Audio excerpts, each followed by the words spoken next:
Придуманные люди. Автор Тонтон, читает Кэт Виллот.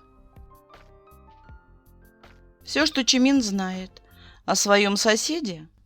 Ладно, Чимин ничего о нем не знает.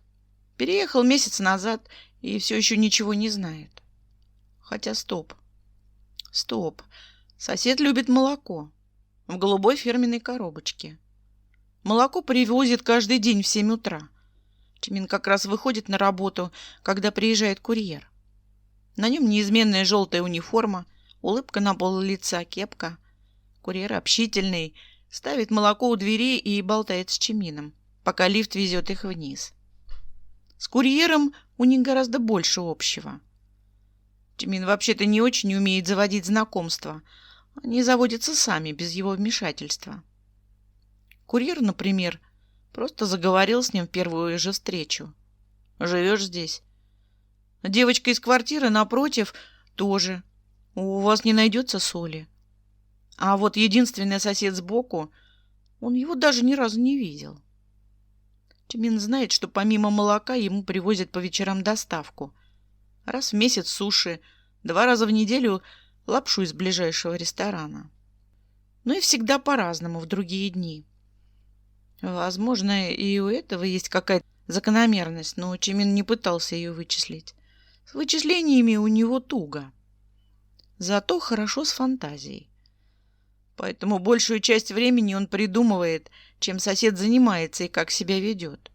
Привычки, хобби, как выглядит, какую музыку слушает. Все это Чимин придумывает. Из реальных фактов только молоко и ресторанная еда по вечерам. Если он любит молоко, то, наверное, очень высокий. Молоко для роста и все такое. Не густо, в общем, с информацией. Улыбчивый молочный курьер говорит, что видел его соседа пару раз. Признался по секрету, что доставка оформлена на господина Мина. Так как при регистрации ими можно придумать любое, это не точно. Данных настолько мало, что Чимин бы наверняка решил, что квартира справа необитаема, если бы не слышал время от времени голос. Стены в доме почти картонные. Иногда сосед, предположим, его все-таки зовут господин Мин, говорит по телефону. Тихо, хрипло, что-то кому-то доказывает, ругается, смеется. Чимину нравится его голос. И иногда господин Мин не говорит по телефону, а просто говорит, неторопливо прерываясь, будто бы сам с собой. Тогда слов не слышно совсем, но интонации однозначно мягкие и спокойные. Это Чимину нравится больше. В какой-то момент он совсем перестает слушать музыку по вечерам и слушает соседа, который всегда дома, любит молоко и заказывает еду из ресторанов. И, возможно, его зовут господин Мин. Среди Чиминовых друзей бытует мнение, что когда он выйдет из квартиры, начнется конец света. Знаешь, размахивает картошкой фри Тэйхён, есть такие постоянные вещи, на которых держится мир. Типа ритуал там. И не только. И какой-то из этих ритуалов наверняка отвечает за конец света. Я тебе точно говорю. Или на самом деле там нет никого. Хмурится Чонгук. Только призрак какого-нибудь старикана. Чимин закатывает глаза и уточняет. Старикана, который каждый день заказывает еду из ресторана? Старика-гурмана, хмыкает Чонгук и дает 5 хихикающему Тэйхёну. Очень смешно. Впрочем, вечером после этого разговора Чимину все равно становится неуютно. Потому что сосед-призрак старикана-гурмана — это не так увлекательно, как обаятельный фрилансер, которого Чимин представлял себе за считанные недели соседства. А так как Чимин весьма впечатлительный, спит он этой ночью со светом. Не то чтобы настольная лампа защищала от призраков, но так спокойнее. Утром, собираясь на работу, он слышит за стеной усталое: «Господи, как вы меня достали!» и искренне сочувствует. Идея про призрака в утреннем свете кажется глупой, детской пугалкой.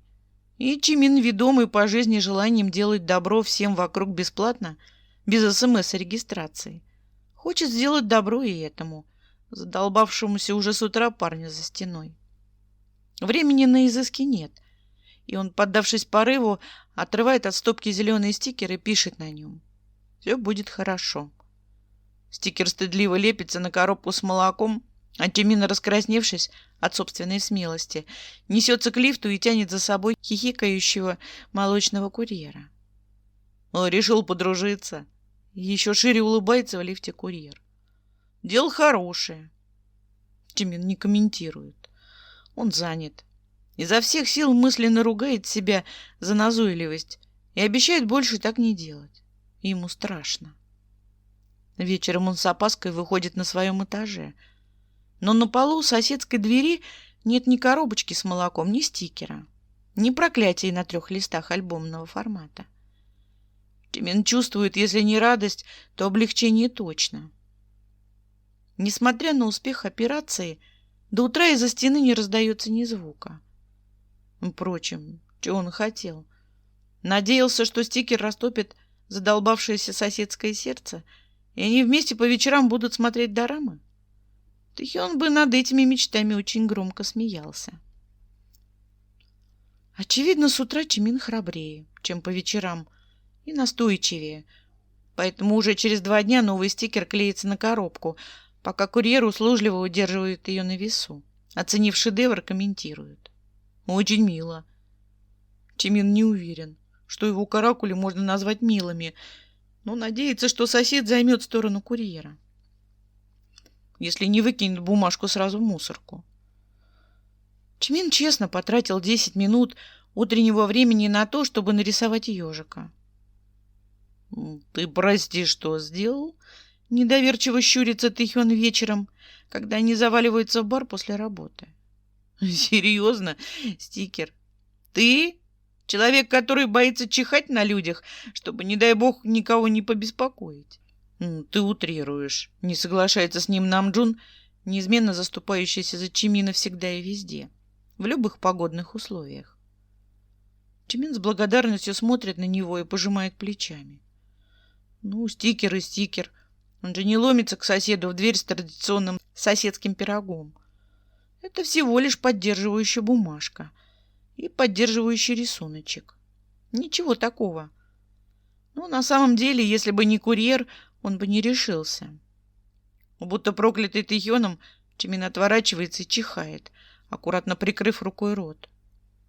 Краснеет, заозиравшись. Никто не заметил. Разве что парень за соседним столом окинул его безразличным взглядом и тут же отвернулся. «О чем я и говорил!» — победно ухмыляется Тэхён. Намджун с весьма говорящим видом придвигает к нему пиво.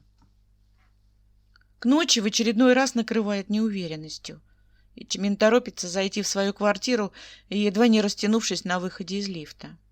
Ватные ноги путаются и не слушаются. Но в целом Чимин в состоянии преодолеть оставшийся путь. И преодолел бы его, если бы не препятствие.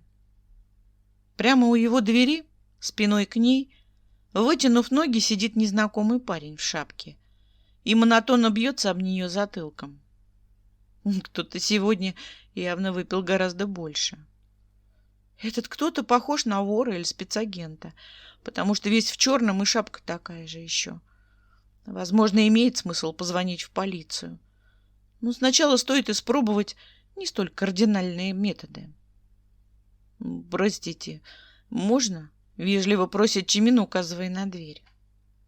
«Не можно», — огрызается в ответ. «Понятно». Чимин бы даже взгрустнул по этому поводу, если бы не узнал голос.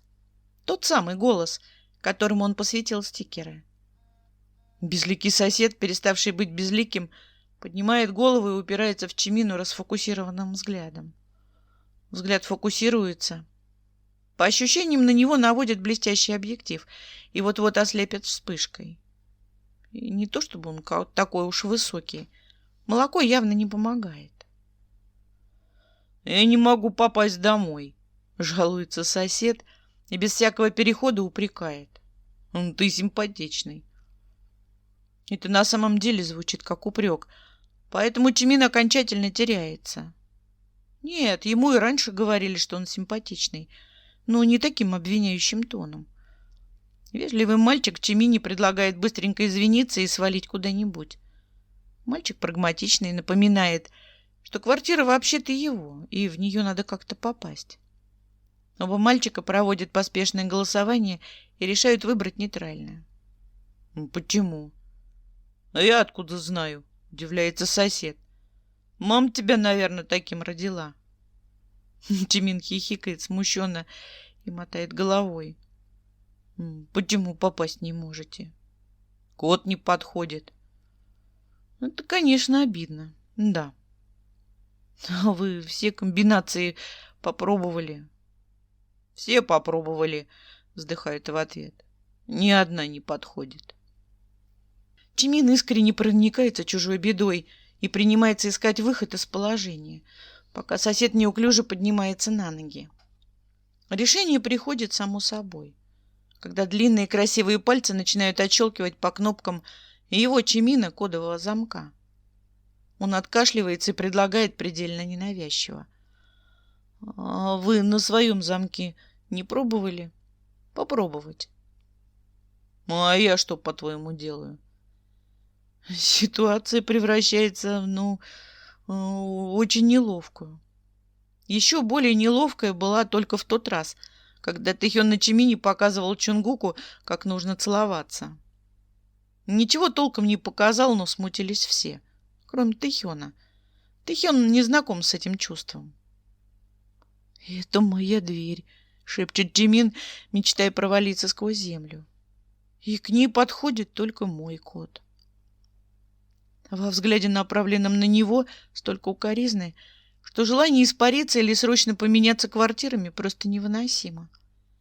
Чимин позволяет себе дышать только когда сосед отворачивается и обнаруживает, наконец-то, свою дверь.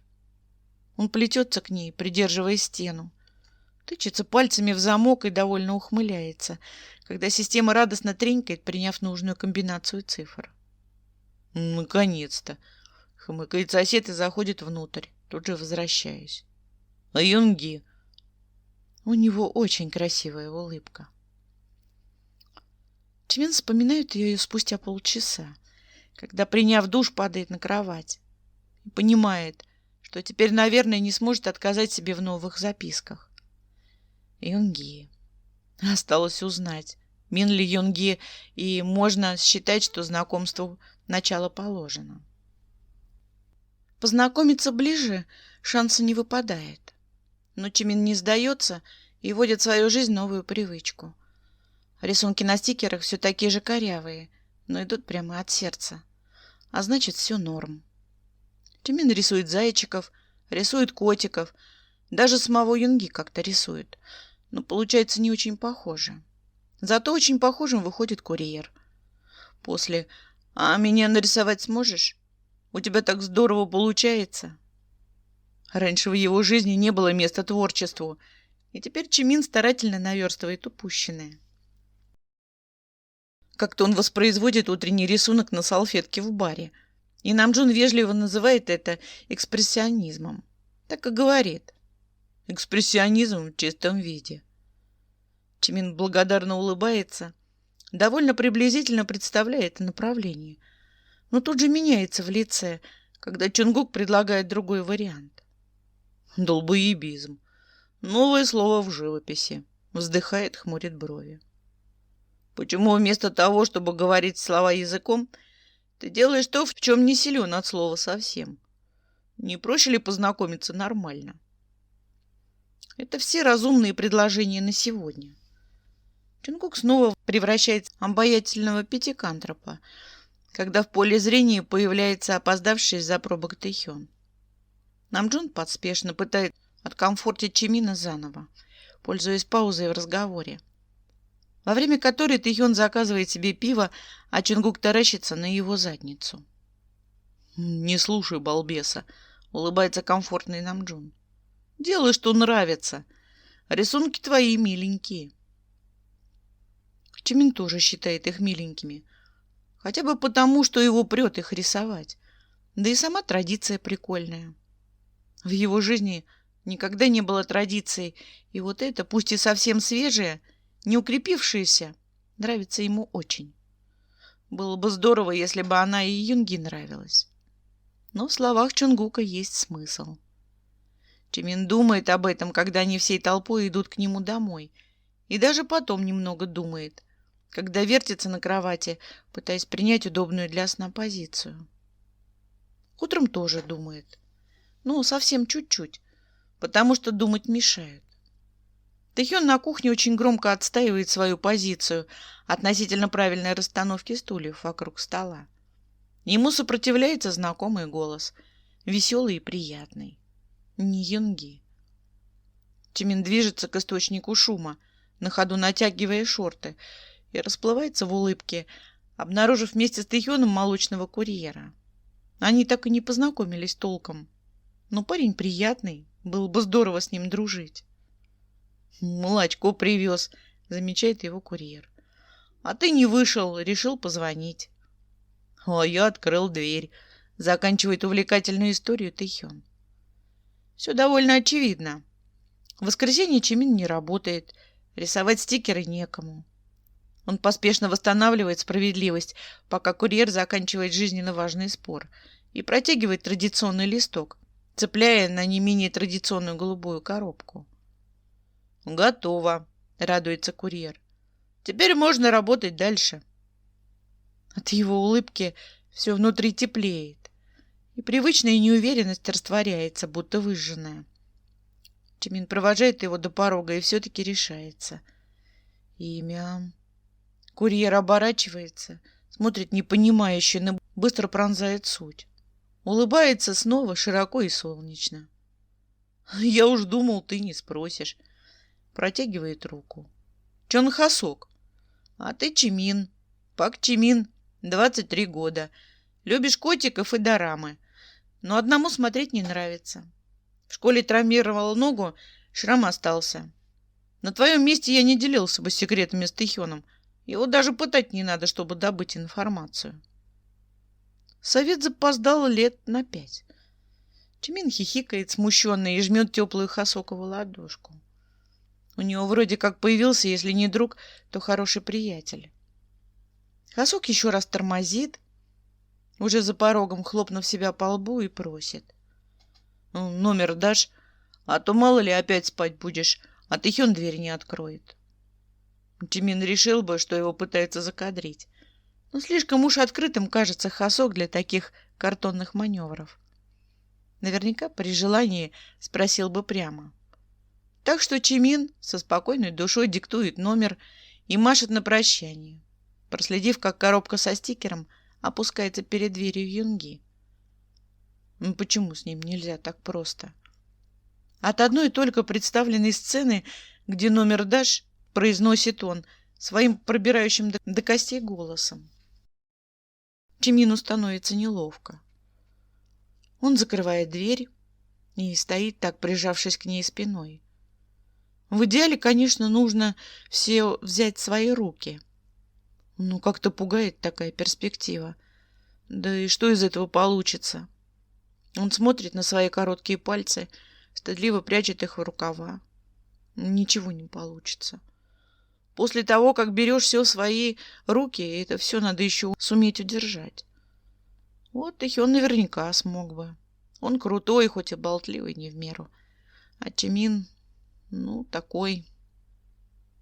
«Самоуничтожаешься», — хмыкает появившийся в дверном проеме Чонгук и тут же поясняет. «У тебя в эти моменты всегда лицо такое, что хочется конфеткой угостить и по голове погладить». Высказавшись, он уходит на кухню, а Чимин заглядывает в зеркало. Парень в нем грустно вздыхает и ворошит спутанные волосы на затылке. Все печально. У Чимина есть свой личный список вещей, от которых хочется провалиться сквозь землю, и комплименты — одна из них. Он умеет реагировать на грубость, побег — тоже реакция. Умеет на равнодушие, Тут реагировать не надо. А вот комплименты моментально приводят к ошибке системы. Он не очень симпатичный, не шибко умный, обделен особыми талантами, да и с чувством юмора так себе. В общем, абсолютно не за что хвалить. Поэтому, когда Хасок округляет глаза и выдыхает: «Вау, ты такой красивый!» В голове у Чимина начинает выть сирена. Какие-то все-таки странные у некоторых людей понятия о красоте. Да не то чтобы. Они сидят под дверью Юнги, как два заговорщика. Лепят очередной стикер, а вообще Чимину надо бы уже бежать на собеседование. Отсюда и костюм, на который, видимо, среагировал Хасок. Но ноги привычно не гнутся. Нормальная реакция на шок. Хасок изучает его внимательно, с тщательно причесанной макушки до отполированных носков ботинок. А потом кивает уверенно. «Очень красивый. У тебя все получится». «Что получится?» — не понимает Чимин. Вообще он просто пытается увести разговор в более безопасное русло. Разговоры о какой-то выдуманной красоте определенно не способствуют успокоению. Не без того напряженных нервов. У Чимина сегодня важный день, хотя собеседование он наверняка завалит. «Все», — пожимает плечами Хасок. «Ну, что бы ты ни задумал». Дверь открывается ровно в тот момент, когда Чимин планирует начать спорить. Юнги оглядывает их лениво и, видимо, сделав какие-то выводы, хмурится. «У вас тут пикник?» «Я привез молоко», — сообщает Хасок, поднимаясь. «Уже собираюсь уходить». Он протягивает Юнги коробку. На какую-то секунду все вокруг замирает, и все взгляды фокусируются на бумажке. Чимину в очередной раз хочется провалиться сквозь землю. Разумеется, нет никакой тайны в том, кто оставляет записки. По крайней мере, вариантов всего два. Но так откровенно палиться он не хотел. «Что тебе помешало?» — ломает Юнги, момент убирая коробку вместе со стикером в рюкзак. «Засмотрелся». Хасок разводит руками. Чимин переводит взгляд с одного на другого и, честно, не может понять, напряженная атмосфера вокруг или дружеская. Взгляды у обоих непроницаемые, на лицах маски. У Юнги безразличная, а у Хасока бесконечно позитивная. И то, и другое Чимин чувствует, очень далеко от истинного положения дел. «Ну, молоко», — уточняет Юнги. «Ну, молоко», — легко соглашается Хасок. «Нравится оно мне». «А ты», — обращается Юнги к Чимину, — «стало быть, молоко». Хасок прыскает, потом хохочет во весь голос, пока смущенный до предела Чимин пытается встать с пола, не уронив достоинства. Да тут молоко вообще. У него, в отличие от того же Юнги, кожа совсем не белая. В лифте ситуация не улучшается. Хасок продолжает хихикать. Юнги пялится на Чимина. Чимин стоит, повернувшись к ним спиной. Стоять неловко. Взгляд Юнги он видит в размытом отражении на щитке с кнопками. Хасока слышит. И мысль выйти из лифта на полном ходу совсем не кажется глупой. Здесь происходит что-то странное. Но что, непонятно. Чимин пытается думать одновременно и об этом, и о собеседовании. В итоге в голове все путается. Скатывается в двухцветный клубок, о который Чимин спотыкается, зазевавшись на выходе. Встретиться с полом ему не позволяют сразу 3 руки, вцепившиеся намертво. Хасоковы руки после еще и отряхнуться помогают, как будто Чимин все-таки упал. А рука Юнги смущенно ныряет в карман. Сам Юнги обходит Хасока, предлагает Чимину смотреть под ноги почаще и скрывается из виду, миновав двери подъезда. Сердце стучит, как бешеное. То ли от перспективы прийти на собеседование в драном костюме, то ли от оставшихся на боках ожогов от чужих ладоней. Хасок придержал его за бока, аккуратно и надежно, но это вторжение в личное пространство не доставило и 10-й доли того дискомфорта, который остался после одной единственной руки Юнги, деликатно сжавшей плечо. Чимин вообще-то недотруга какая-то. Но нарушение личной зоны всегда остается стрессовым пятном в памяти и растворяется далеко не за сутки. Хорошо, хоть растворяется вообще, а то никакие таблетки бы не помогли. Конечно, с друзьями все иначе, но эти-то двое ему не друзья. К Хасоку еще привыкать и привыкать, а Юнги со своей седой головой и синяками под глазами вообще откровенно пугает. Ладно, голова не седая, явно крашеная. И окей, не пугает. От него просто все внутри хороводит. Хасок хлопает Чимином по плечу на прощание, перекрывая в воспоминаниях прикосновение к этому же плечу, и седлает свой скутер. А Чимин какое-то время стоит на пороге, прислушиваясь к себе. По всему выходит, что он втюрился, вздыхает Чунгук вечером, выслушав о проблеме. Вообще-то Чимин спрашивал не его мнение. Ну, кого это волнует? Они же друзья и все такое. Втрескался. Чунгук указывает на него Тэйхёна, когда тот подходит. Намджун закатывает глаза и предлагает. Ты в следующий раз просто приезжай ко мне. Там никто мешать не будет. Никто смотрит на него сердито, переводит взгляд на Чимина и отыгрывается на нем. Ты в следующий раз не западай на человека, которого видел 2 раза в жизни. Чимин вздыхает. Мелкий, конечно, та еще заноза в заднице, но иногда говорит разумные вещи. Но ведь запал же. Нет, чтобы влюбиться в Хасока, который милый и вечно поддерживающий, с которым много тем для разговоров и наверняка чертовски комфортно. Как с Намджуном. Вот. Намджун еще. Хотя так себе пример. Чимин уже был в него влюблен, и это не считается. В Намджуна просто сложно не влюбиться. Вроде как с Хасоком так же. Но Чимин, очевидно, решил компенсировать недостаток экстрима в жизни и влипнуть не в мед, а в быстро застывающий цемент, усеянный шипами.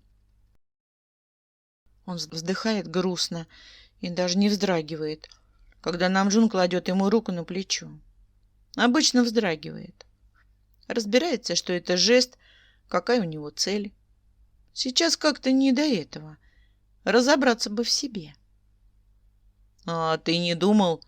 Намджун не убирает руку, будто передает через нее силу, необходимую для ответа на грядущий вопрос. Что это не влюбленность. Тебе просто было очень интересно, кто там за стеной. Настолько интересно, что это превратилось в... манию, хмыкает Тэйхён. Ах ты, маленький психоз на ножках. Чимин спихивает его со стула с возмущенным воплем, но над вопросом задумывается. Маньяк, значит, не влюбленность, а мания. Намджун гладит его по колену, успокаивает, предлагает. Подумай об этом, покопайся в себе. Я не утверждаю на все 100%, но влюбляется же обычно не во внешний вид, а в душу. Ну, по крайней мере, было бы здорово узнать его получше, прежде чем кидаться в омут безответных чувств. Намджун говорит, словно стихи пишет, ничего нового. Слишком много мудрых мыслей в его голове, слишком много цитат из книг. Но Чимин хочет, правда, хочет последовать его совету, узнать Юнги получше. Было бы здорово.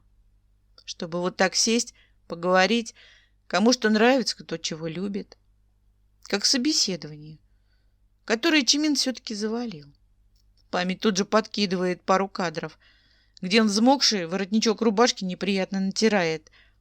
Опрятные дядьки в строгих костюмах смотрят будто бы разочарованно.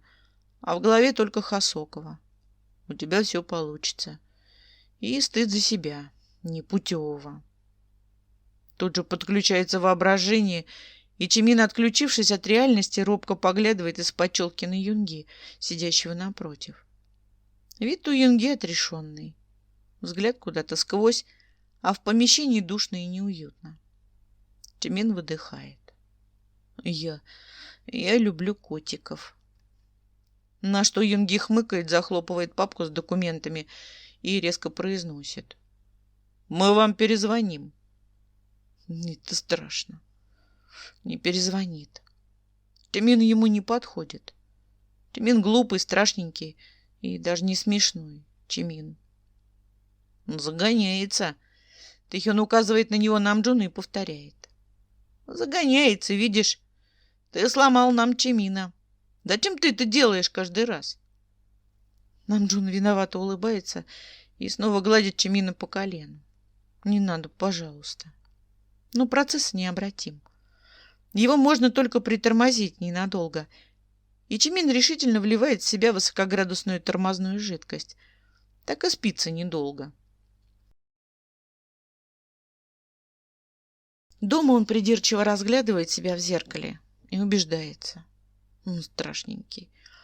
Глаза узкие, нос кривой, зуб еще этот неровный.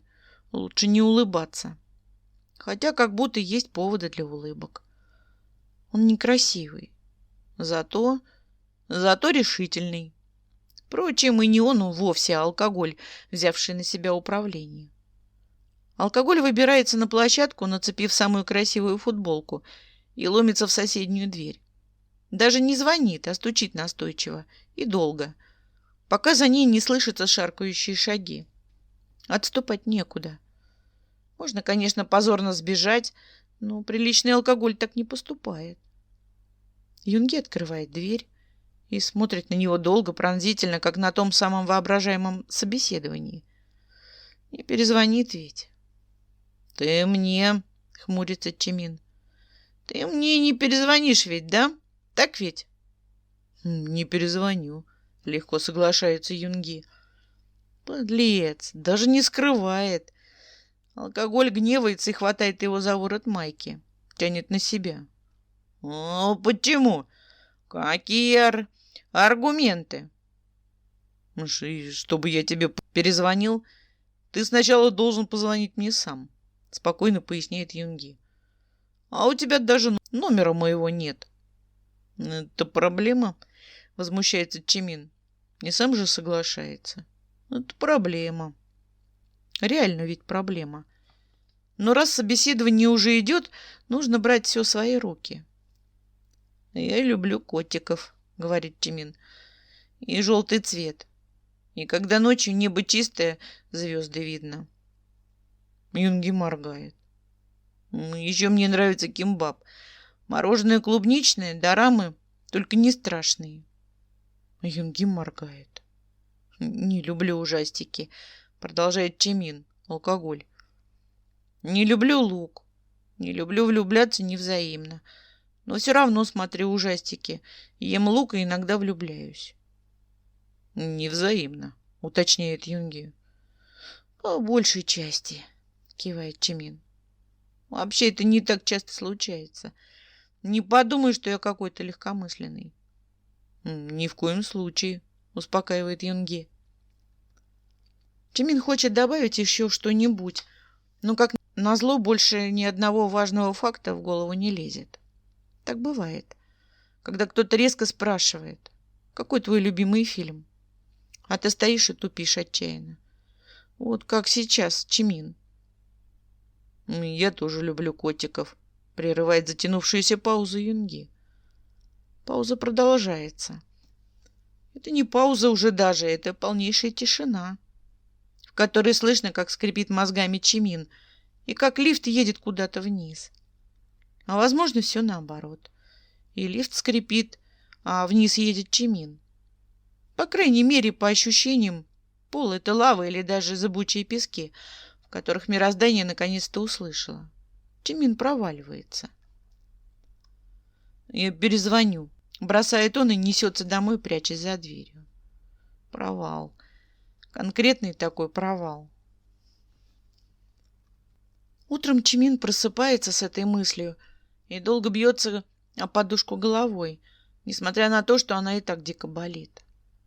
Жалко, что вчера он все-таки провалился сквозь землю, сквозь пол. Не пролетел через этажи, грунт, какие-то породы и не сгорел в ядре.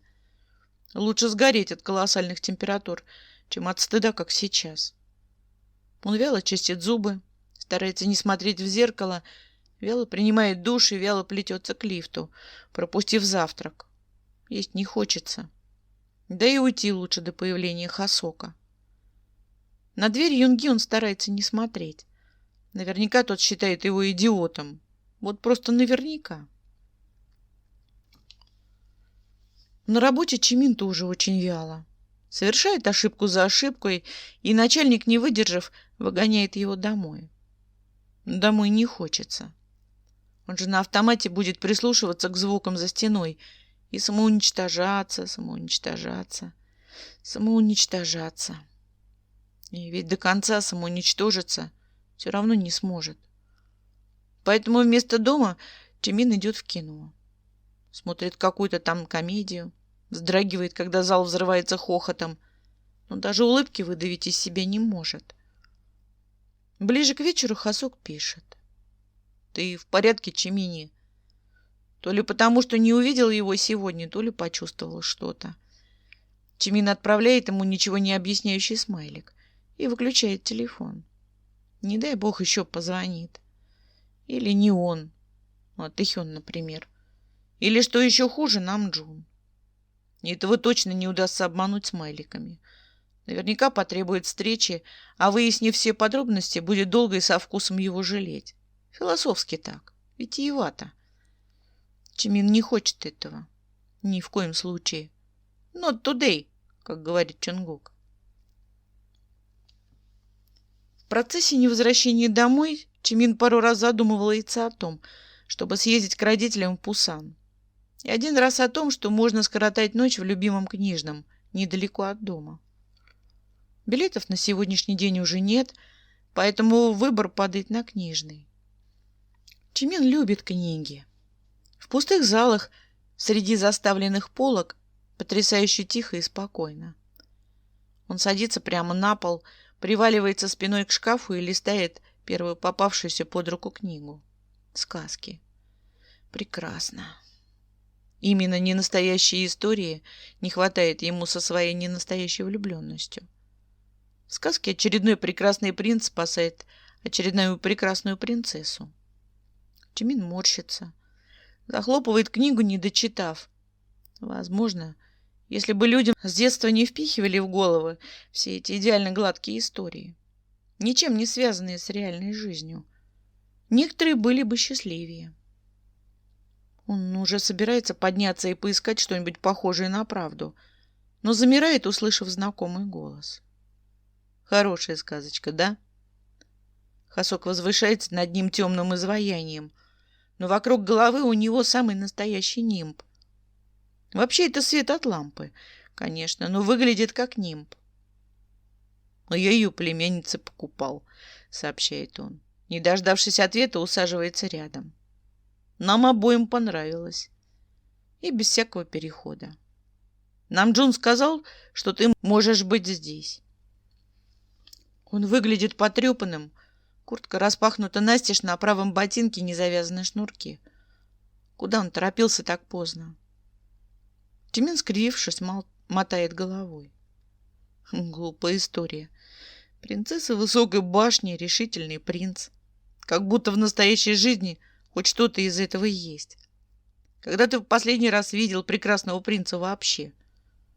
Недавно, уклончиво отвечает Хасок и пожимает плечами. Суть-то не в этом. Сказки надо воспринимать не так поверхностно. Они не учат быть принцами и принцессами. Ой, чему учат? Разговор кажется Чимину абсолютно бессмысленным, но он все равно прислушивается к каждому слову. Хасок похож на доброго сказочника. Его голос успокаивает, помогает расслабиться, гипнотизирует. Они учат не бояться драконов. Как будто. Начинает Чимин, но не договаривает. Драконов вокруг полно. После встречи с одним из таких ему все еще плохо. Трехголовый дракон, безжалостно опаливший его обидным «мы вам перезвоним». Чимин вздыхает и мотает головой. Черт. Хасок ведь прав во всем. Драконов много, они принимают разные формы, объемы. Некоторые настолько огромны, что ты даже не замечаешь, что живешь в одном из них. Не победить. Выбраться, а уж тем более спасти не только себя, но и еще кого-то. Для этого нужно быть просто сказочно храбрым. Хасок треплет его по волосам и смеется. Ты такой милашка. И тут же становится серьезным снова. А его глаза темнеют. Не зло. Такой уютной мглой, как будто приглушили свет, чтобы создать атмосферу. А еще в сказках есть много других персонажей, у которых свои судьбы и мечты. Никогда об этом не задумывался. Даже сказочный картонный мир не ограничивается 3 действующими лицами. Всегда есть жители дворца, соседних королевств, друзья принца, подруги принцессы. Даже у дракона наверняка есть кто-то, кто ему дорог. Чимин вздыхает, кивает согласно. Не задумывался. Может, он тогда и не принц вовсе. Может, вообще второстепенный персонаж, проходящий мимо.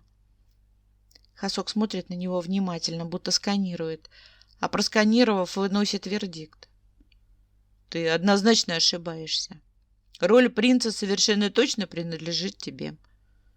Говорит серьезно, уверенно, не оставляя шанса для сомнений, а потом пихает его в бок. Давай, рассказывай, что у тебя там за непобедимый дракон? Непобедимый дракон так и прячется в своей пещере, когда Чимин возвращается домой. Все, решает он, никаких больше стикеров. Свои намерения и пристрастия он обозначил довольно ясно. Теперь ход за драконом. Для закрепления решения он прячет все в стол, стикеры и выпивает остатки молока из холодильника. Бунтарь. Как есть бунтарь. После разговора по душам с Хасоком сил прибавляется. Смелости тоже. И Чимин весь вечер сидит за компом, старательно не прислушиваясь к звукам за стеной. Это легко, потому что звуков нет. Чем же все-таки занимается Юнги? Может быть, он частный детектив? Может, крутой писатель? Кем надо работать, чтобы выходить из дома очень редко и при этом позволять себе доставку каждый день? Чимин вот не может позволить себе доставку каждый день. Это тоже бесит. Перед глазами все еще равнодушное лицо Юнги. И его честное «не перезвоню». Да, Чимин был пьян. Да, ломился к нему ночью. Ну, можно же было как-то переспросить, уточнить, не вываливать все так откровенно. Не перезвонит он. Посмотрите, какая цаца. Чимин со всей силы щелкает мышкой, вырубает самый громкий и самый жесткий рог и складывает руки на груди. Хватает его ненадолго. Басы бьют по голове молотком, вибрируют в барабанных перепонках. Поэтому, решив, что Юнги такое наверняка нравится, он нарочно включает что-то сопливое и жалостливое. Так-то лучше. Под сопливое и жалостливое Чимин листает новостную ленту. Переписывается с Хасоком в какао. Заказывает себе светильник в виде луны. Наверняка у Юнги нет светильника в виде луны. Обзавидуется теперь. О том, что Юнги не увидит эту покупку, Чимин предпочитает не думать. Но думает.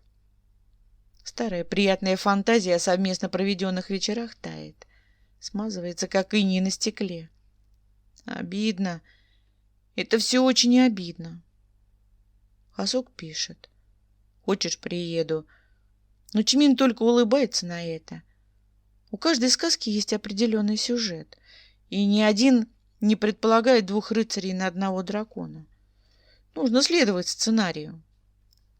Он отправляет в ответ очередной смайлик.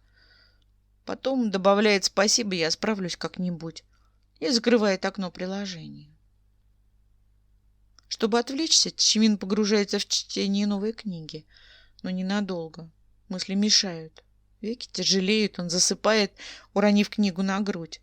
Забыв выключить музыку, а потом просыпается, с больной головой и тяжелыми мыслями. Знание о том, что кто-то разделяет его обиду. Хасок так и сказал. Понимаю, прекрасно понимаю. Тяжело, когда симпатичный тебе человек не воспринимает всерьез. Греет душу. помогает двигаться вперед. Чимин завтракает на ходу, пританцовывает под что-то бойкое и клубное. А когда вываливается на площадку, сталкивается сразу с двумя действующими лицами. Юнги тут же закрывает рот, будто передумав что-то говорить. Хасок ухмыляется, отдает ему коробку молока. Юнги смотрит на нее, на Хасока, на Чимина и пихает коробку ему. Что вообще происходит? Чимин отшатывается, на всякий случай встает поближе к Хасоку и удивленно приподнимает бровь. «Стикер!» — тычет в него коробкой Юнги. «Где мой стикер?» «Нету», — вредничает Чимин. «Плохо!» — морщится Юнги. Подходит ближе и вкладывает в Чиминову руку коробку.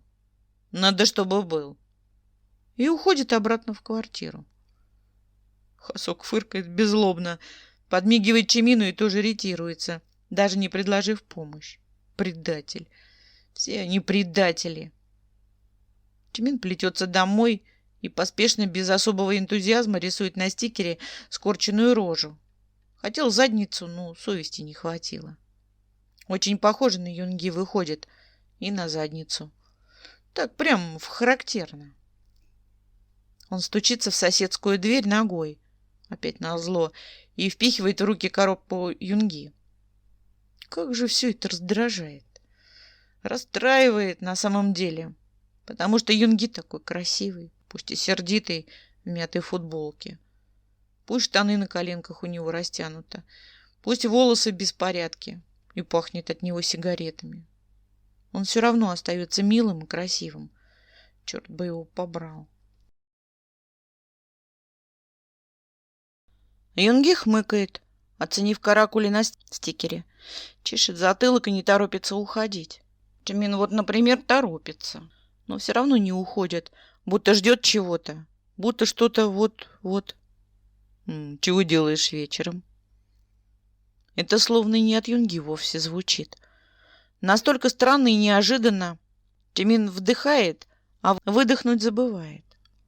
Чего он делает? Страдает, ясен хрен. Сказать, что работает?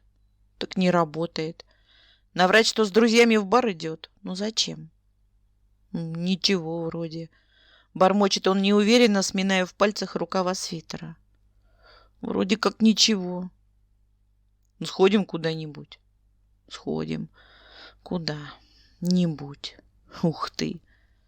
Чимин моргает, щипает себя за запястье незаметно. Но нет, ничего не исчезает. И он не просыпается. Юнги все так же стоит на пороге своей квартиры, смотрит на него выжидающе, полон решимости и надежд. Хотя второе вряд ли.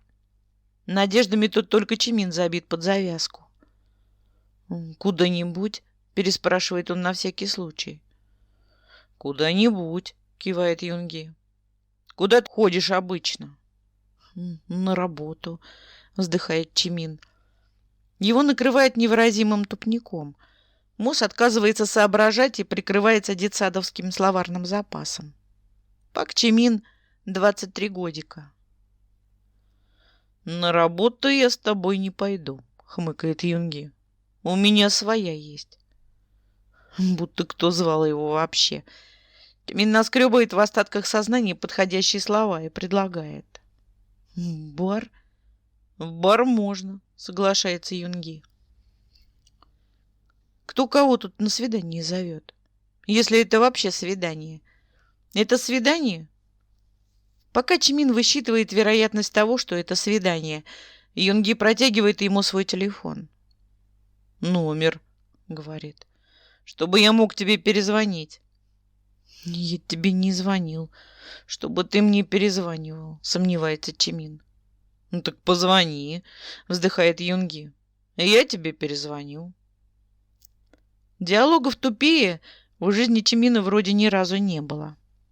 Он вбивает в телефон Юнги свой номер. Тот скидывает ему звонок. Чимин отвечает на его звонок своим, и Юнги наконец-то перезванивает.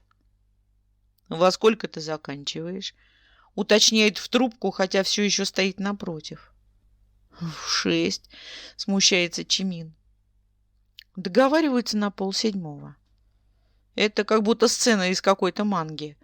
Чимин отказывается верить в нее. Даже когда выбегает из лифта, даже когда несется к метро, даже когда приходит смс-ка с уточнением адреса, даже когда в конце смс-ки сияет нелепый смайлик. Ладно, он не сияет, но для Чимина сияет вообще все вокруг. Так почему бы смайлику тоже этого не делать?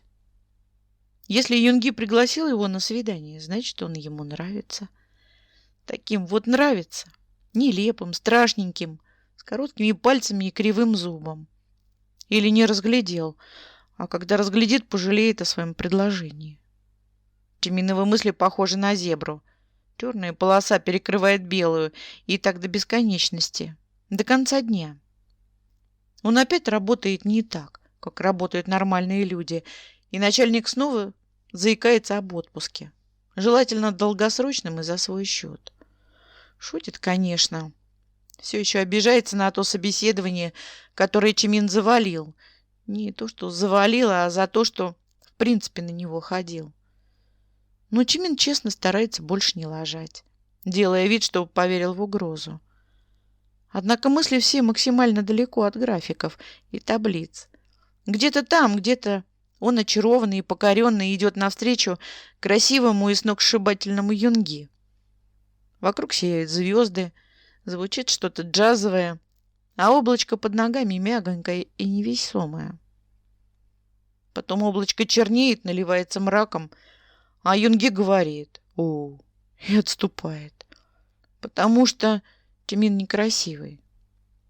Облачко становится вязкой тучей, похоже на надувной шарик, проткни чем-нибудь острым и прольется дождь. С этого облачка Чимин едва не хряпается лицом вниз, когда получает по затылку тяжелой папкой с документацией. После этого приходится не делать вид, что работает, а работать. Но это ненадолго. В итоге он едва досиживает до конца рабочего дня, а потом несется со всех ног к бару, чтобы застыть каменным изваянием в 5 шагах от двери, потому что возле нее стоит Юнги, красивый и сногсшибательный в этой своей кожаной куртке. Видеть его где-то вне дома странно. Он словно вышел за привычные рамки, как рыба из аквариума, оказавшаяся вдруг в цветочном горшке. Рыба, недовольно поглядывающая на часы. Чимин фыркает, подбадривает себя словами Хасока. «Ты справишься». И несмело шагает вперед, позволяя себя заметить. Он не переодевался. Выглядит так же, как утром. Но Юнги почему-то все равно отводит глаза, неуверенно кивая на вход в бар. Он передумал уже, рассмотрел, ожидал чего-то большего. Чимин плетется за ним внутрь и чувствует, как каждый шаг становится тяжелее предыдущего. Они занимают самый дальний столик, чтобы потише и поменьше людей. Неловко пялятся в меню, потом друг на друга и снова в меню. Будто за каждый взгляд в списке блюд открывается новая строчка. Чиминово настроение неотвратимо падает и стукается о пол, когда смазливая официантка окидывает Юнги заинтересованным взглядом. Чимин чувствует себя глупой влюбленной картошкой, которую зачем-то пригласила на свидание рок-звезда. И, возможно, Юнги сделал это из жалости. Чимин вспоминает то его выражение лица, когда он пьяный вещал про неудачные влюбленности. Вспоминает и вянет окончательно. Точно, из жалости. В своем нелепом свитере с дурацкой прической. Что Чимин тут вообще забыл? «Не нравится здесь», — осторожно предполагает проницательный Юнги и добивает тактичным. «Можем уйти». Могут. Ну тогда зачем они вообще пришли? Чимин мотает головой и жадно присасывается к бутылке. Пиво не помогает. Но теплое, невкусное и вообще зря. Кажется, лучше было бы остаться дома и слушать, как Юнги ворчит за стенкой, чем смотреть на него сейчас. Вот такого отстраненного и вежливого. Чимин приунывает и самоуничтожается, как любит говорить Чонгук. Его и Тэхёна сейчас очень не хватает. И нам Джуна с Хасоком.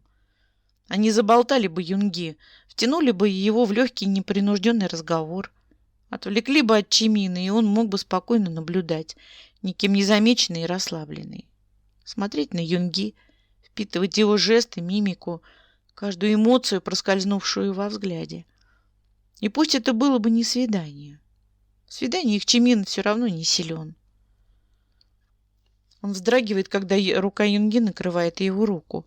Оглядывается испуганно, не заметил ли кто. Юнги смотрит, и во взгляде отчетливое. Все в порядке. Пошли куда-нибудь, а? Просит Чимин, жалобно сдаваясь. Не могу тут. Приступ социофобии и неуверенности в себе сминают его, как лист бумаги. Не оставляет ни одного ровного места, сплошные бугры и заломы. Странно это. Обычно они с друзьями неплохо проводят время. Это не страшно, конечно. Совсем не страшно. Просто Чимину нужно немного воздуха и тишины. Равномерный гул голосов усиливается, долбится в уши, и очень тяжело подавить желание закрыть их руками. Юнги запихивает деньги в счет и стаскивает его со стула. «Часто с тобой такое?» — спрашивает уже на улице. Чимин качает головой. «Не часто, но случается». Он грустно смотрит в сторону дома, оглядывается на бар, вздыхает. Так себе свидание получилось. Юнги запихивает руки в карманы. Достает сигареты, закуривает. Вдруг страшно хочется закурить тоже. Возможно, это поможет. Чимин делает шаг в сторону, чтобы не позволить себе сорваться, и тут же застывает, потому что... «Кино?» Юнги смотрит в сторону, курит, будто бы и ничего не говорил, но, поймав Чиминов удивленный взгляд, повторяет. «В кино сходим. Там тихо и должно быть мало людей». Все-таки свидание. Настоящее. Даже если из жалости. Народу действительно мало. Время позднее, и фильм страшный. Чимин жмется поближе к Юнги, пользуясь темнотой.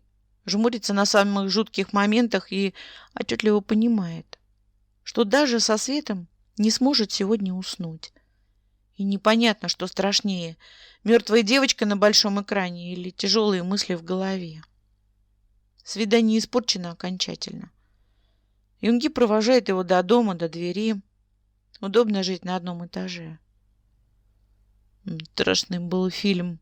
Улыбается Чимин неуверенно и предвкушает новый виток в дебильных диалогах.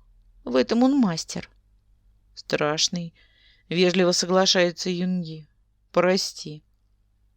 Да ничего, поспешно заверяет Чимин. Я почти не испугался. Но спать, наверное, сегодня буду со светом. На всякий случай. Спасибо за сегодня, было здорово. Не было. Он все сломал. Дома, спрятавшись от Юнги за дверью, признает это окончательно. Единственная маленькая мертвая девочка здесь — это его самооценка. И ее не воскресит ни один чокнутый некромант. Чимин непрекаянно блуждает по квартире, повключав везде свет, переодевается в домашнее, заглядывает в шкаф, под ванную и даже в холодильник, опасаясь встретить там ее. Но ни одной жаждущей мести самооценки не обнаруживается. Зато дает о себе знать дикий голод и одиночество. Второе в процессе утоления первого. Чимин жует безвкусное яблоко и чувствует, как намокают щеки. Черт, это уже перебор.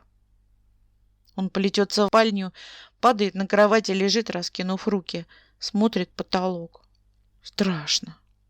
Все вокруг очень страшное. Чимин не приспособлен для жизни в этом мире. Он слишком сложный. И мир, и Чимин. Удивительно, что у него вообще есть друзья с такими-то тараканами. Он переворачивается на живот, мажет щекой по подушке, вытирая лицо. Пытается собраться. Голос Хасока в голове говорит: «Ты справишься». Но Чимин не справляется. Он слишком маленький и слабый. Ему самому нужен принц, потому что он один в этом поле, без всяких доспехов, а вокруг драконы. Драконы, драконы. Настойчивый звонок в дверь развеивает туман. Чимин становится легче, еще слабее и добирается до порога на едва гнущихся ногах. Притормаживает у самой двери. Юнги? Если да, то стоит ли открывать? Он заглядывает в зеркало. В зеркале бледное существо, никак не похожее на главного персонажа сказки. Даже принцесса в заточении явно выглядела бы лучше. Но приводить себя в порядок нет ни времени, ни сил. Как бы там ни было, держать гостя за порогом невежливо. Он открывает дверь. Хасок вздыхает. Хреново выглядишь. И просачивается в квартиру без приглашения. Хотя Чимин и не думал прогонять. От одного его вида, от мысли, что это не Юнги, становится вдруг легко и спокойно.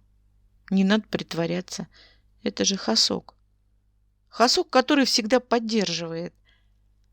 Он разувается, вешает куртку в шкаф, оборачивается, не заметив реакции, и аккуратно приобнимает Чимина за плечи. Юнги сказал, что выходили на страшный фильм. Чимин кивает. Кивать — единственное, что он сейчас может, без потерь для стремительно садящейся батарейки эмоций. Ты же не любишь страшные фильмы. Хасок ведет его в комнату. Ненавязчиво и осторожно, будто боясь уронить, усаживает на кровать.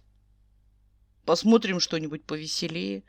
Или я могу посидеть с тобой, чтобы было не страшно засыпать.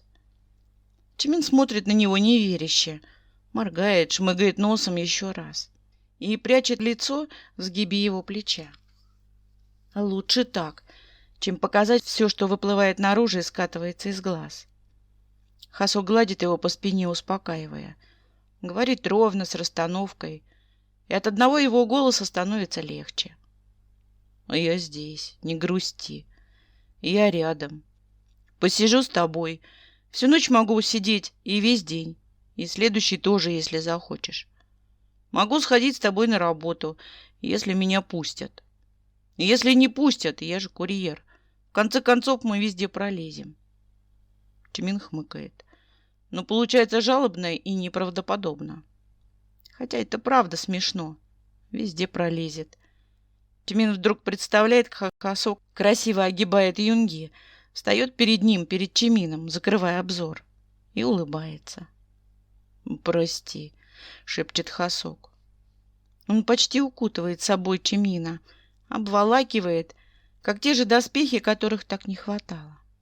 Зарывается носом в Чиминову макушку и повторяет. «Прости». Запинается, но все же признается. «Это я попросил Юнги. Ты же хотел победить дракона, хотел на свидание. Я надеялся, надеялся, что тебе понравится».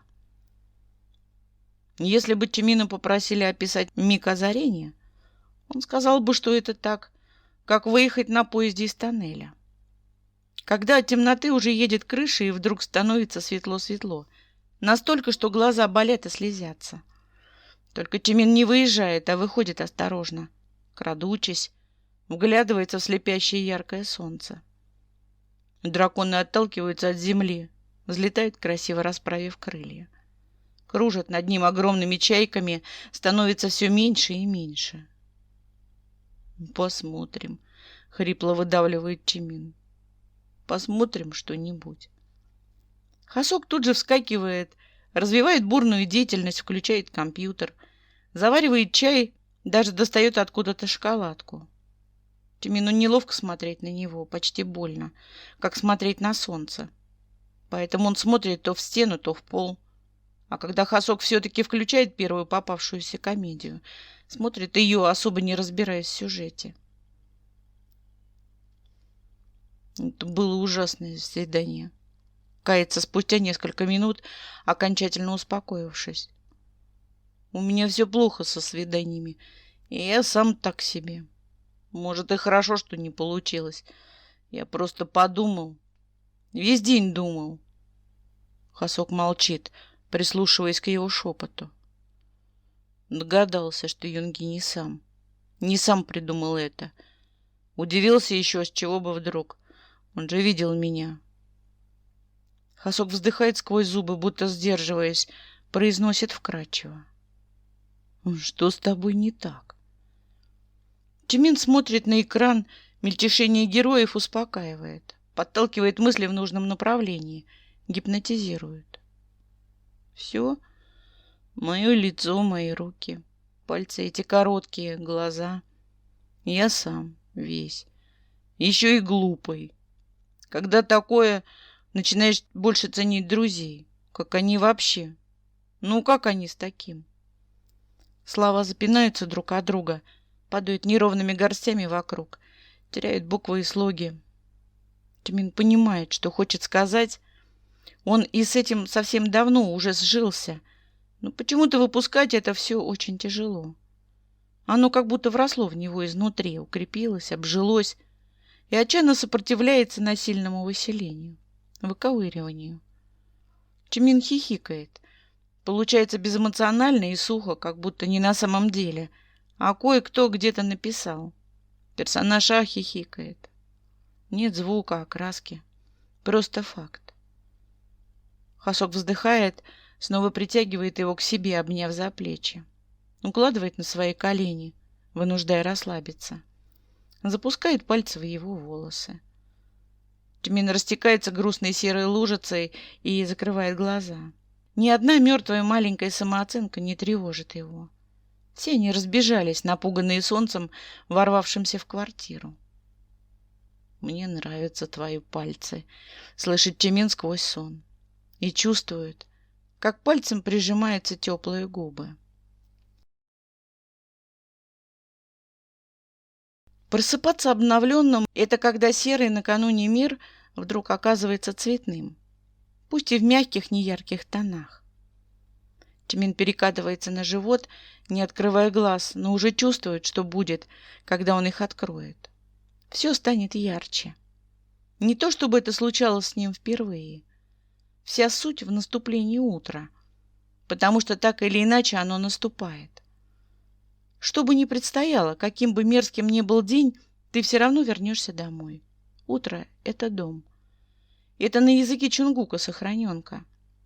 Ты снова и снова оказываешься в том самом начале, как бы дерьмово не было вчера. Тимин открывает глаза. Все хорошо. В голове медленно, как фейерверки на праздник, загораются огоньки один за другим. Все ярче и ярче. Одно слово за другим. И самым большим, самым насыщенным взрывом. Мне нравятся твои пальцы.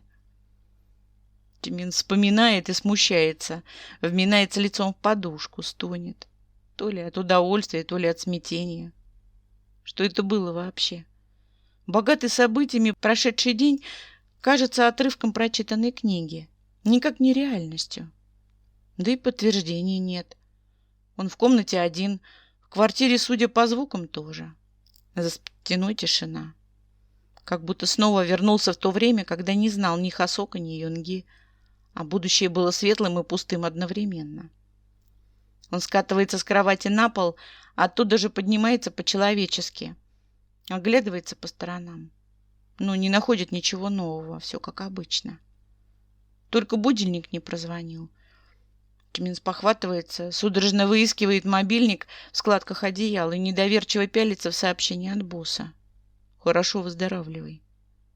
Забирается в отправленные и находит там лаконичное «приболел, денек пропущу». Краска стыда заливает щеки, шею и уши. Он нажимает на вызов и тут же отменяет, испугавшись, что говорить. Признаться, что соврал? Что соврал, но не он? Увидеть бы Хасока и как следует стукнуть. Но вместо негодования на лицо наползает улыбка. Какая трогательная забота. На всякий случай Чимин все-таки обходит квартиру, но Хасока ожидаемо не находит. Зато на столе стоит коробка с молоком. И это забавнее всяких стикеров. Чимин забирается на табуретку, усаживается, подобрав под себя ноги, и пьет его, едва не булькая от радости. Это не счастье, а что-то мягче и пронзительное, что-то по вкусу, как абсолютный покой. Он смотрит на свои руки, на пальцы, едва выглядывающие из рукавов, улыбается. Все-таки умеет Хасок утешить и приободрить. Это мило, чертовски мило. От нечего делать Чимин забирается в интернет, и там среди чужих страниц и профилей находит Хасока. Не искал специально. Все проще. Тэхён кидает ссылку, сдобренную подмигивающими смайликами и припиской: «Мы зайдем вечером». Ссылка ведет на Инстаграм. И первая же фотка, попадающаяся на глаза, заставляет улыбнуться снова. Едва уловимые в темноте комнаты. На ней Чиминово плечо и растрепанная голова, торчащая из-под одеяла. Без подписей, без комментариев. Просто плечо и макушка. «Заходите», — запоздало отвечает Чимин Тэхёну. Усыпляет телефон и сидит, не зная, чем себя занять. В груди тревожно искрит. Теперь у него есть еще и Хасок. Количество прекрасных друзей удивляет и настораживает. Что судьба захочет взамен? Она всегда что-то отбирает, если считает, что дала слишком много. Немного ли сейчас? Чимин вздыхает, решив не думать об этом, и плетется в душ. Ближе к вечеру опасения густеют. Наливаются мрачной синевой, но вызреть в панику не успевают. Тэхён с Чонгуком приходит очень вовремя. Чонгук выглядит странно. Много молчит, не смотрит в глаза, не язвит и не отпускает свои дурацкие шутки. Он даже на Тэхёна не залипает, как обычно, а просто залезает в кресло и сидит там, потягивая пиво. Хасока рассказал нам вкратце про ваше с Юнги свидание. Выдает все еще незнакомый с тактом Тэхён. И ситуация проясняется. Чонгук чувствует себя виноватым из-за своих советов. Виноватый Чонгук шипит на него возмущенно, но глаза все равно прячет. Даже теперь, когда скрывать нечего. Чимин треплет его по волосам, усевшись на подлокотник. Чонгук все-таки еще такой ребенок. Как на него вообще можно обижаться? Ты не виноват, клятвенно заверяет его Чимин, заматываясь в Чонгуковы руки. Да и ничего плохого не случилось. Просто это мой косяк. Чонгук хмыкает смущенно, но продолжает обнимать его, будто извиняясь. Обычно от него нежности не добросишься. Чимин пригревается и отказывается идти открывать, когда в дверь снова звонят. Тэхён срывается с места, и Чиминова ленивая: Намджун опять опоздал. Обрывается резко, когда в комнате показываются новые гости. Намджун среди них тоже есть. Но это вторично. Смотреть на Юнги почему-то больно и тяжело. Как будто вчера случилось нечто большее, чем просто дурацкое свидание. Он взмахивает рукой, приветствуя сразу всех. Хмурый и серьезный усаживается в компьютерное кресло. Чимину бонусом достается неловкая полуулыбка. Это, видимо, все, на что он может рассчитывать. Градус веселья в комнате падает. Зато Хасок, как всегда, невзирая на погоду, излучает оптимизм. Еле вытащил этого затворника. Заговорщицким, но преувеличенно громким шепотом сообщает он. Совсем уже асоциофобился. Он говорит легко и непринужденно. Как будто знает Юнги много-много лет. Выучил на зубок все его привычки и решил, наконец, привести в общую компанию. И это, на удивление, срабатывает. Намджун подает Юнги пиво. Тэхён кидает чипсы. Чонгук демонстрирует свою самую вежливую ухмылку. Принято и единогласно. Только Чимин вдруг чувствует себя немного чужим. Чтобы избавиться от этого ощущения, он смотрит на Хасока. Только так, зацепившись за самое яркое пятно в комнате, можно не свалиться обратно в пучину размышлений и сомнений. Все хорошо. Хасок. Спасательный круг в море переживаний. Спасательный круг. Ловит его взгляд и подмигивает. Вечер обещает быть интересным. И становится им. Не только из-за разношерстной компании, сколько из-за самого Хасока. Сначала Чимин наблюдает за ним, чтобы не пропасть. Потом просто. Хасок улыбается. Все время улыбается. Он яркий и смешной, приятный, как лавовая лампа, и завораживает так же. Чимин пялится на него без остановки, пока сидит на кровати, и потом, когда переползает в покинутое Чонгуком кресло, и оправдывает себя тем, что они друзья. Они ведь друзья. Хасок уютный, надежный и свой. Настолько свой, насколько можно им быть. Все остальные пропадают для Чимина, размываются в один фон, потому что смотреть на Хасока гораздо интереснее. Он подкрадывается к Чимину, когда Намджун с Юнги уходят курить, и шепчет горячо в ухо. «Ты рад?» Чимин прислушивается к себе. И да, он рад. Он рад, потому что греется о Хасока в бок и чувствует себя комфортно. В последнее время комфорт – это то, чего ему чудовищно не хватает. Хасок следит за ним, снова сканирует и поясняет. Мы с Намджуном встретили его на площадке, и Намджун предложил присоединиться. Ничего?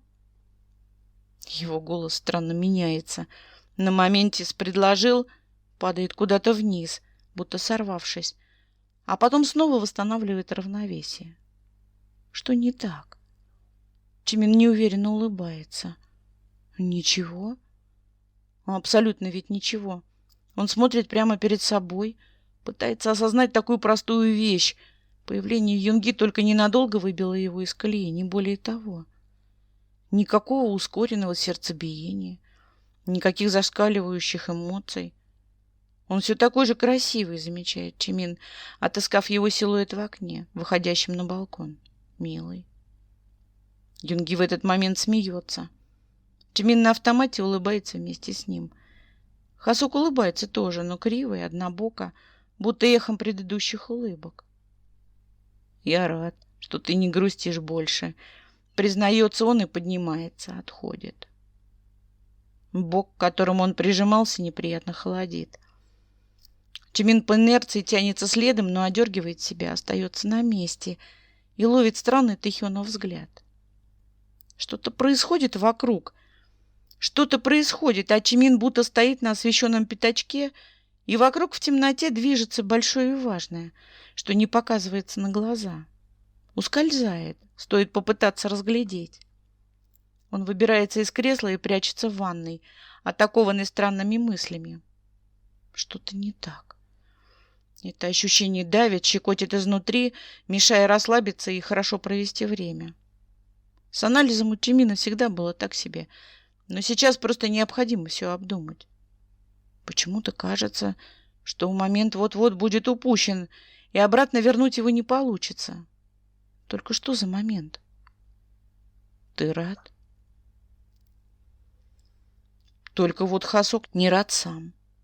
Чимин долго наблюдал за ним, только за ним и наблюдал весь вечер, и уже почти научился определять разницу между Хасок улыбается и Хасок хочет показать, что он улыбается. Такая большая разница. Ты рад? Вот только сам Хасок явно не рад. И это огорчает Чимина. Он хочет, чтобы Хасок улыбался и не показывал, что улыбается. Он хочет, чтобы Хасок улыбался. Ему. Пришибленный внезапной догадкой, Чимин оседает на пол, прислонившись спиной к холодной кафельной стене. И смотрит. Противоположную, запутавшись взглядом в мозаике. Как настенной, так и жизненной. Она собирается вдруг в полноценную картинку, оказывается объемнее и четче. Как картины, которые вблизи выглядят нагромождением клякс, а издалека — произведением искусства. Чимин отступает шаг за шагом и вдруг обретает смысл. Дело в том, что каждая сказка — это лишь одна из граней.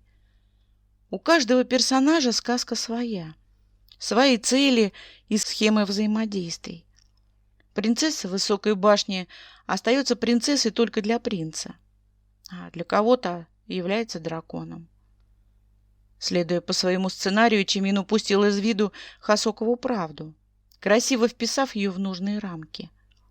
Будто в детской игрушке воткнул квадрат в отверстие для круга, безжалостно отломав углы. Конечно, бывают люди, бескорыстно помогающая другим. Но здесь, очевидно, совсем другая история. Кажется, сказанное Хасоком слово, каждая фраза и каждый взгляд, все они стремились показать нечто большее, чем просто участие и доброту. Каждое слово, фраза и взгляд врезаются в Чимина, пока он оглушенный сидит на полу в ванной. Очень мило. Ты такой красивый. У тебя все получится. Засмотрелся. Нравится оно мне. Я здесь, не грусти, я рядом. Мне нравятся твои пальцы. Чимин задыхается от наплыва эмоций, утыкается лицом в колени и рычит тихо, хрипло, пытаясь хоть как-то выплеснуть лишнее. Он просто самый большой придурок на всем белом свете. «Джимини!» — зовет Хасока за двери. «Мы пошли, пока». Шуршит одеждой. Не дождавшись ответа, хлопает входная дверь. Чимин подскакивает и вываливается из ванны, едва не сбив с ног зазевавшегося Тэхёна. «Ой, Юнги с Хасоком!» — начинает Тэхён, но Чимин его не слушает. Запихивает ноги в кеды, не завязывая шнурки. Снова прилетает флешбеком. «Намджун сказал, что ты можешь быть здесь». Распахнутая куртка, растрепанные волосы. Намджун мог знать как минимум 5 мест для поисков. Сколько из них обижал тогда Хасок? Чимин вырывается на площадку, мазнув взглядом по застывшему у своих дверей Юнги. Несется к лифту. Хасок стоит в нем и не улыбается. Не улыбается так, как может не улыбаться человек, задолбавшийся делать это. Двери медленно, словно в слоумо, схлопываются страшной пастью. Чимин успевает проскользнуть внутрь, буквально за секунду до. Безразличие неохотно сползает с Хасокова лица, сменяясь удивлением. «Юнги домой пошел», — говорит он неуверенно, потом хмыкает. «Ты не в ту сторону побежал». Это было бы очень смешной шуткой, если бы не обстоятельства. «В ту?» — кивает Чимин и вжимает его в стену, запечатывая рот поцелуем.